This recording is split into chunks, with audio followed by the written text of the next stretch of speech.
Welcome, ladies and gentlemen, to a review of Transformers Kingdom Mutant Tigatron. Now, this guy right here, I'm just going to start off by saying that, you know what, for a Bengal Tigatron, I actually love his beast mode.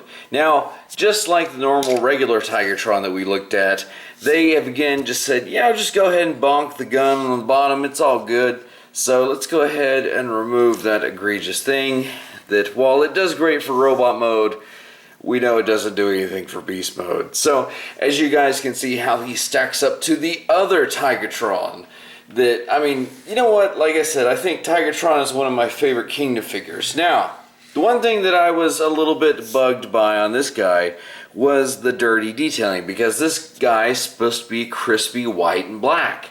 Well, as you can see with Bengal Tigatron over here, he has none of that anywhere. Probably it's just because he's an exclusive. But another thing that I noticed is they actually went to the trouble of coloring in his teeth. As you can see on the OG Tigatron from Kingdom, they didn't bother. So anyway, if we look at this Mutant Tigatron with other figures, he actually has more in common with these guys, because not only are they also repaints of pre-existing Kingdom molds, but much like this Tigatron, as you'll see in robot mode, there's been some slight head tweaks in addition to the new paint job. So it definitely will be interesting to see how these guys stack up later on. However, I did want to show you what he looks like with them in beast mode first.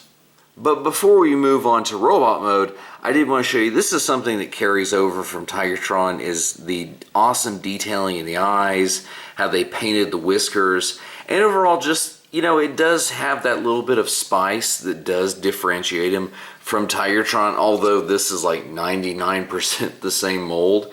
But it is kind of nice to have what is essentially supposed to be the original color for Tigatron, because back in the day, before they decided on the white tiger, he was actually supposed to be this orange color. So that's actually kind of an interesting bit of his history.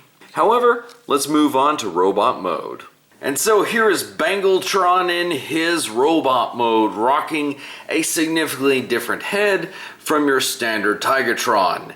Now, the lore that they created is that this is some sort of alternate timeline version of Tigatron, that it killed all of the characters except him and Pterosaur, and not only did it mutate his head, wipe his memories of all of his life, and change his colors, but also that he's some sort of feral, vicious warrior that Pterosaur is going to try to manipulate. That's not how the quantum surge works. If you get whacked by it, you get turned into a transmetal. Or if you're a Season 1 form or protoform like Tigatron, you're immune to it for some reason. So I don't know, the lore for this is just ridiculous, because they had to give us something, or else we would have been like, okay, it's just a whack Tigatron. But as you can see, when we pull the original guy in here with his original mutant head, which is just this head flipped down, you can see that what they're clearly homaging, which, I mean, you know what, to have this in such fine detail and for it to just at least be different from Tigatron, I know some people don't like that, but I actually kind of do. So here is Mutant Tigatron with his repainted remolds. And it's one of those deals that these guys look like they would just be a bunch of baddies. Even though on his box he is still listed as a Maximal, whereas these other three are definitively Predacons. Now, the one thing that I think a bunch of people want to see is, now that both these guys have the mutant heads, how do they compare? It is definitely designed with a lot of sharper details over here on the Mutant Tigatron, whereas it does feel like it's a slight bit softer focus for Shadow Panther, although there are still some nicer details there too, but that is how these guys specifically stack up. But how does this guy fare in Poseability? Well, as he is taken from Tigatron's mold, you can see how savage and how vicious he can be. Now with Tigatron, we never saw him go this vicious, but with this being the mutant version of Tigatron, you can see that he is just putting the beat down mercilessly. However, I think if we're going to have him go so savage, we have to have the normal Tigatron swoop in, and who else could really challenge him except the mirror of what he used to be. So it's kind of cool to see a savage Tigatron versus the noble Tigatron, and I'm actually kind of really digging, especially now, having this guy in the collection. So here we are, guys, in the final stretch of Kingdom, and I have to say that figures like this Mutant Tigatron, I think they save some of the big bangers till the last.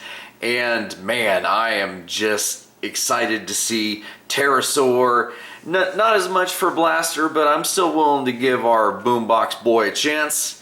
And while those guys are cool, I hope you guys, at least for today, enjoyed our look at the Mutant Tigatron. So until next time, guys, we'll see you in another review.